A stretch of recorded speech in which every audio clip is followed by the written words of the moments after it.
please rise and join me in the Pledge of Allegiance. To the flag of the United States of America and to the republic for which it stands, one nation, under God, indivisible, with liberty and justice for all. Our secretary is not here tonight, so I'd like to appoint Joy as our acting secretary. If you'd be gracious enough to accept. Sure will. Thank you very much.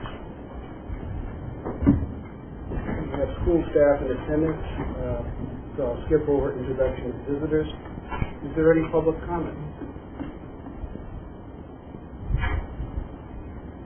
This is a public meeting, not a public hearing, so if there is public comment given at the beginning of the meeting, not during that portion of the meeting which might address any specific agenda item that anyone in the public is interested in. Okay, hearing no public comment, we'll move directly to the consent agenda. Are there any questions or corrections with respect to the consent agenda? Do I have a motion for the approval, please? Amanda, is there a second? Great. All those in favor, please say aye. Aye. Any opposed? Motion passes unanimously. Tom, do we have any correspondence? Just two items to note. From Board of Finance, Jim Reed has been appointed to the School Building Committee, and in your correspondence is the Town of Waterford financial report. I see Ben Patterson from the Board of Finance is here. Thank you very much. Welcome. Tom, I think we're on to your report. Sure. 2018-19 school year preparation, it's hard to believe, but summer is fast closing here, and we're in final preparations to open school. As you know, we open up on Monday with convocation, PD on Tuesday. We'll hear from Mr. Powers in a few moments, and our kiddos show up on Wednesday. Buildings are in great shape. It was an extremely busy summer in the buildings. The first year we had Camp Dash and Summer Academy in the same building, which was Clark Lane. That really allowed us to try a new approach to cleaning the other four buildings, which was team cleaning. So it was a new endeavor by Mr. Miner to take all the staff from all the schools, form one giant team, and really power clean one building at a time. And the feedback has been very positive. So appreciate that approach. We had some significant tech projects this summer, most notably at Clark Lane with Dash and Summer Academy there. We rolled out an upgraded Wi-Fi system over there, as well as the new learning boards. So we installed several dozen new learning boards over there. So it's been a very busy summer, but Mr. Miner, myself, and others will be touring the 5 schools tomorrow to make sure that we're ready to roll, which I know we are. Craig, now would be a great time if you want to just kind of highlight what we're looking at for Tuesday's PD. Sure. So with elementary, there's a social emotional learning team with having someone from Yale speak to the elementary faculty. Last year, you'll recall that we had Mark Brackett speak to the secondary faculty, and then training in the second step, which is the curriculum materials that were approved last spring for elementary. Middle school and high school both will be having a half-day workshop with the Great School Partnerships. That's an organization that selected members of the faculty and the administration have been going to CAS meetings to attend, and kind of an offshoot of them is League of Innovative Schools, which you've heard Tom speak about before. And so the middle school's focus, and this is one of 10 meetings this year with Great School Partnerships, would be to begin the faculty work on standards-based grading. And in the afternoon, there are department meetings with kind of a robust agenda, as you can see. And the high school will be beginning their day with some NEASC work. The NEASC self-study and kind of the process from now into 2 years has begun, and then we'll end their day with Great School Partnerships focusing on mastery-based learning. So hopefully it'll be a very productive day for all. We have other, currently we have freshman orientation going on at the high school. CLNS has run several orientations this week. It's all of them very well attended, so I think folks are excited about the return to school. I know a lot of parents are. You got it. The other highlight from the summer is really been our continuing enhancement of our summer academy program. We saw record numbers this summer. I don't want to steal Chris's thunder with exact numbers because I know you take pride in those numbers.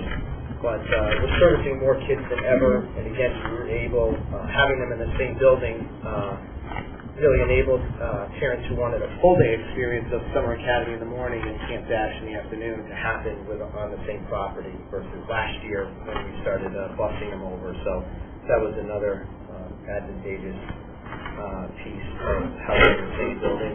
And then Mrs. Malone will share with us a little bit about our special services summer programming as well. Chris, some highlights from the summer? Thanks, Tom. So as Tom said, this is my fourth year running our extended school year summer academy program. We've made some enhancements over the years. This year was 22 days, so it stretched about 6 weeks. We had 224 students, which is the most we've ever had. The bulk of those are in K1 and 2, intervention students, so really giving them that extra support during summertime. We've been noticing over the course of the school year that when they hit like second and third grade, we start to exit them from intervention because they've had enough support when they're younger. So really getting to them at a time that's really critical. Again, Camp Dash has been a huge partner. They book 50 slots for our kids, just for summer academy kids, to give parents a full day option, and that's really great. Kids continue to get art and PE classes during the summertime, which is kind of that extra boost to kind of get them out of bed into the school, on those sunny days. We continue to offer a summer math academy for questioning middle school students. They try to make it as fun as possible with kind of integrating with some fantasy baseball and trying to make it interesting there. And again, we wouldn't be able to run this program without all the work from high school volunteers. We had over 30 LPS students volunteering in all the classes. So wherever there's little ones, I got a lot of big ones to put with the little ones. That really helps. At Clark Lane this year, I just really want to commend the town of Waterford. Really came together to make that building a great place for kids this summer. Rec and Park came and worked overtime to get the courtyard ready so the little ones could have a place to play, a safe place to play. Jim Sachs was awesome, just helping troubleshoot whenever there was any issues around there. Youth Services was a wonderful partnership as well. And then our maintenance crew transforming the 8th grade hallway into an elementary school. And they really amazing what they did. So a lot of great work and another fun summer. Thanks, Chris. You might recall about 2 years ago our summer academy numbers were in the low hundreds. Last year about 180. This year 224. So Jen, you had a question? How many middle schoolers attended the math lab? Not as many as we'd like. We had 9 registrations. I think 5 showed up for 51. Okay. So in addition to Summer Academy, which I want to say Chris is a phenomenal program, just so this summer and just really enjoyed and participated. I got a lot of positive feedback from parents as well.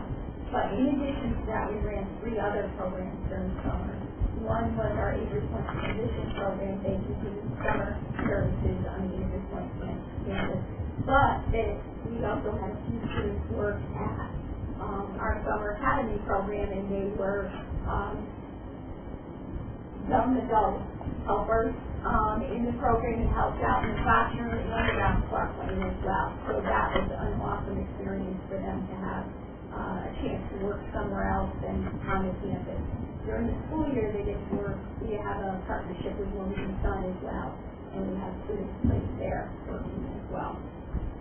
We also ran our Waterford High School Credit Recovery Program, which is a chance for students who have lost credit either due to attendance or other reasons not completing work or test their quizzes, and they're able to go to the credit recovery program in hopes of regaining those credits, or at least building up enough that they can come back now and maybe enter our tutor center and then complete that course.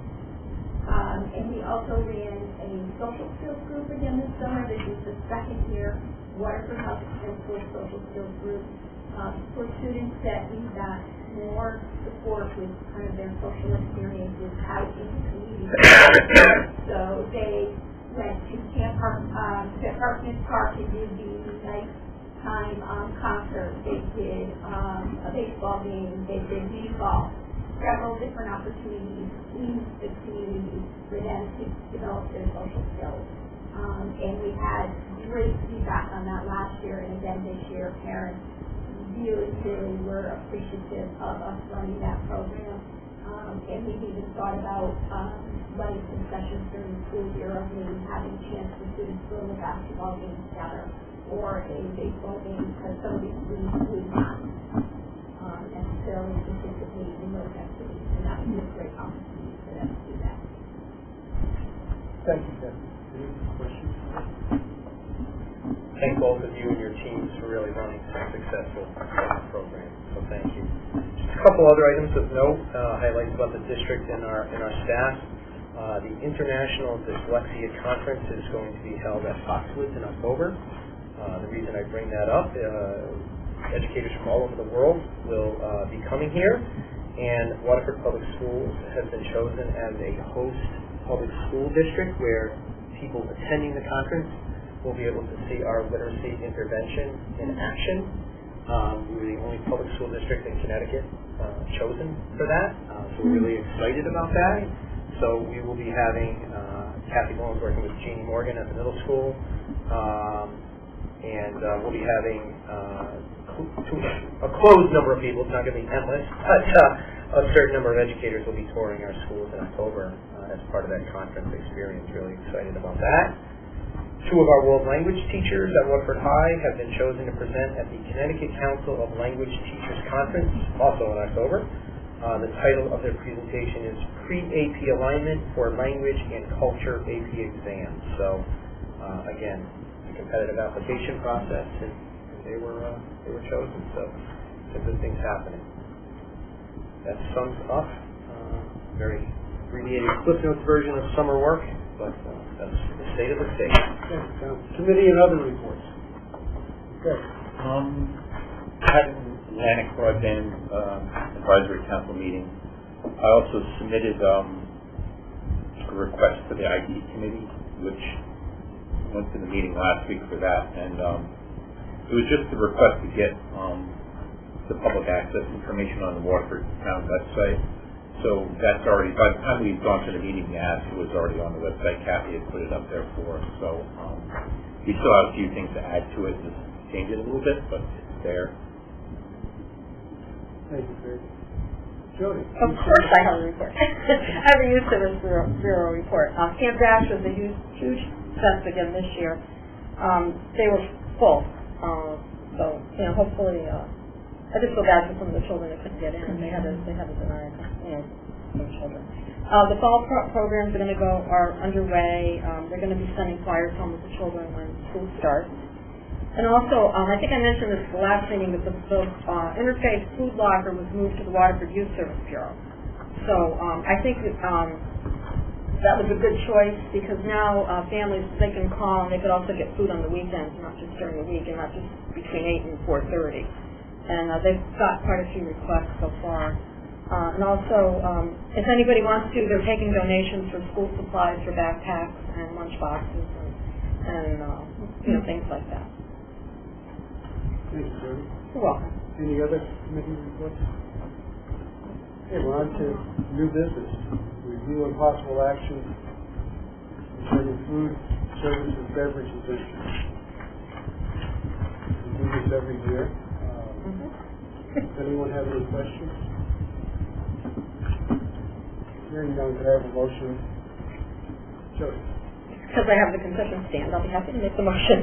The Waterford Board of Education will allow the sale of students of beverages not listed in Section 10-221 few of the Connecticut General Statutes, provided that the following conditions are met.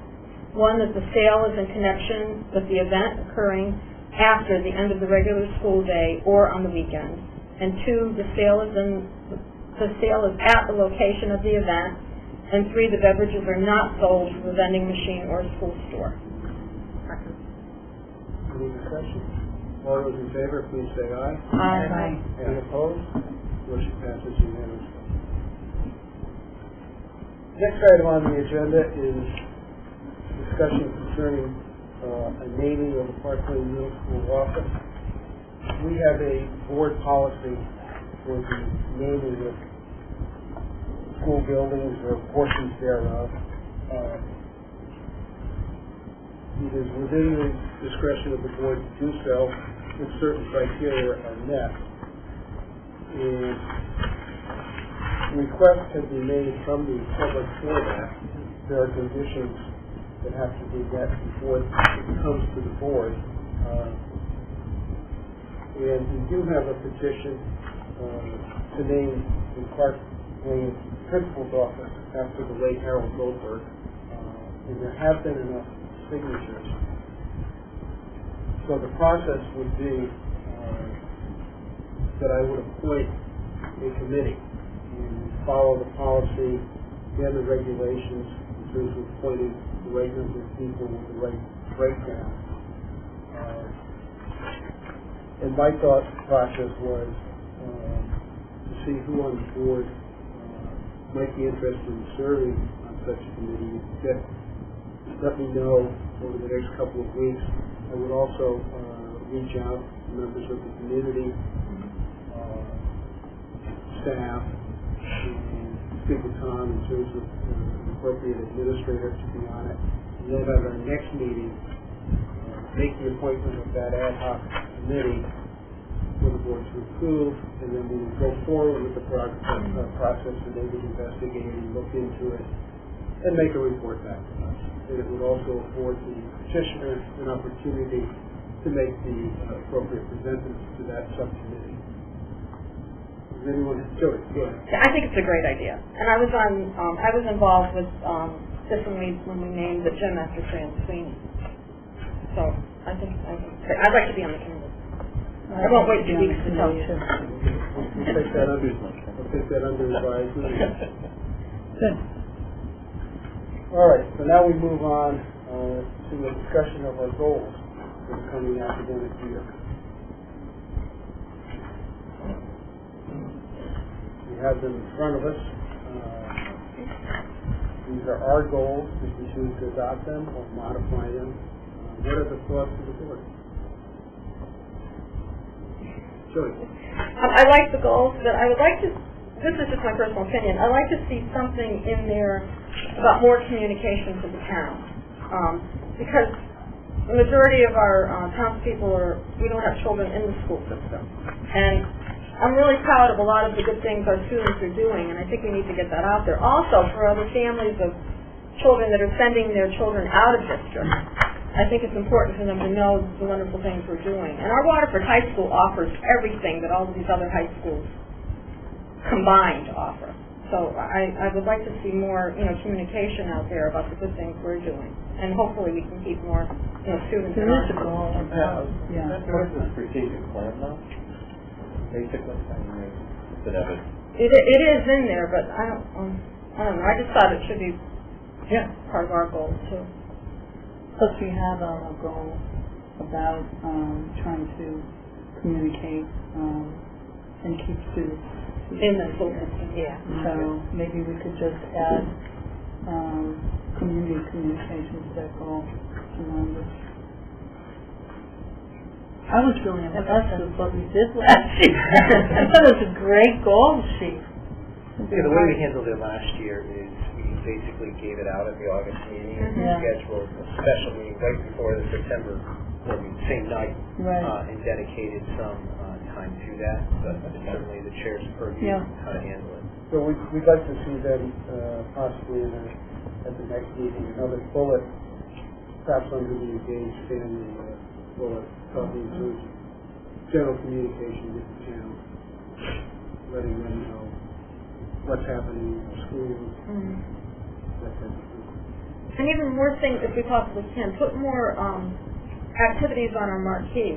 Because I was talking to some senior citizens, well, I'm a senior citizen, around my age, and they were saying how they don't know what's going on at the high school a lot. And even the games, they would like to know when there's a football game or a basketball game, or, and then the drama thing, they put a lot of their praise on the marquee. But maybe the marquees at the high school and Clark Lane, they're really a good venue. So expand the modes of communication. Yeah. And then go right by it. The senior center at all? Any of that information? No, I asked, before Sally Ritchie retired, I had asked her if she was anything on there. They do put the concerts on there, because they love going to that. But that's a good venue. Sports schedule might be. That came up during the AE search process about right. direct out. That's right, that did come out. Center, yeah. Any other comments or suggestions for our goals? Okay, let's put this back on the agenda. Sure. Suggestions and incorporate. The next item is a discussion item concerning the girls' softball field. As you know, Chris Wentworth Stewart made a presentation to us at our last meeting.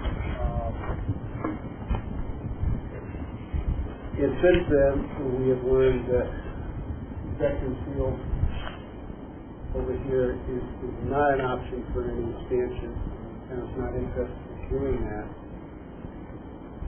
So I think, procedurally, the first thing is, do we as a board think that this is a need?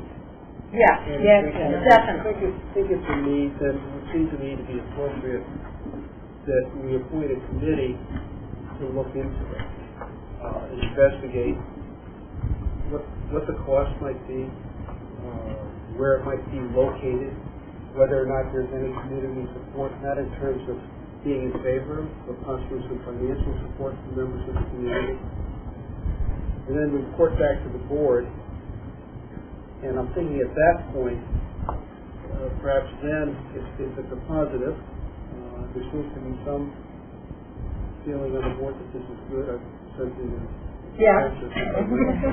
and then we turn it over to the finance committee to report back. I think on that subcommittee or ad hoc committee, we would like to have some representatives from the Board of Finance and the RTM. We don't want to do that alone. It's up to you. I know. She's on so many committees. No, I don't know if we want to make the appointment tonight. I'd like to allow the administration time to contact RTM, our liaison, same with the Board of Finance, and find out who those things might be. And maybe get some people from the community. Well, there were some people that approached Dan originally. We don't know who they were. Oh, hi there! Good to meet you. Who would be likely candidates to be on that? Yeah.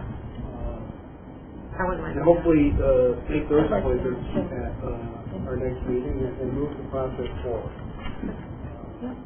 Is the board comfortable with that?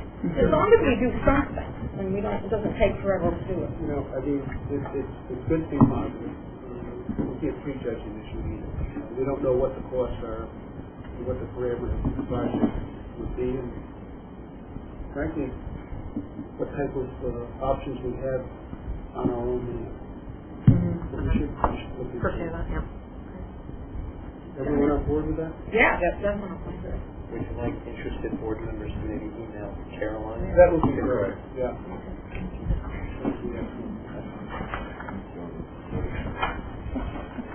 Okay, then. Excuse me, before we go any further, can something though be done at Clark Lane until we do something? Because Tom and Joe had, I thought, great suggestions last year about at least approaching maybe the CAD classes, Chris Cassidy, and seeing if they could take that on as a learning through service project to at least get roofs on the dugout. The question the chair can't answer. Can we do something like that? Because, I think it's dangerous not to have roofs on those dugouts. I really do. Is that where the girls play now? Is Yeah. Clark Lane? Yeah, no. So you would say Clark Lane. Did I say Well, Clark Lane? It's thinking as an alternative to coming over here, I'm assuming, correct? No, I meant that. Just I probably said Clark Lane, I'm sorry. All right. To be clear, we have full use of that field. Yes. Right. There's no change in that, but Okay. in terms of renovating that field, that's not an option. Next item on the agenda is executive session to discuss an attorney-client privilege memorandum to invite Mr. Giard to attend. Guys, that's what. Right? Second. Good. All in favor, please say aye. Aye. Any opposed? Okay, we will move into executive session. Thank you. Have a great start to the school year. Nice and short. Yep.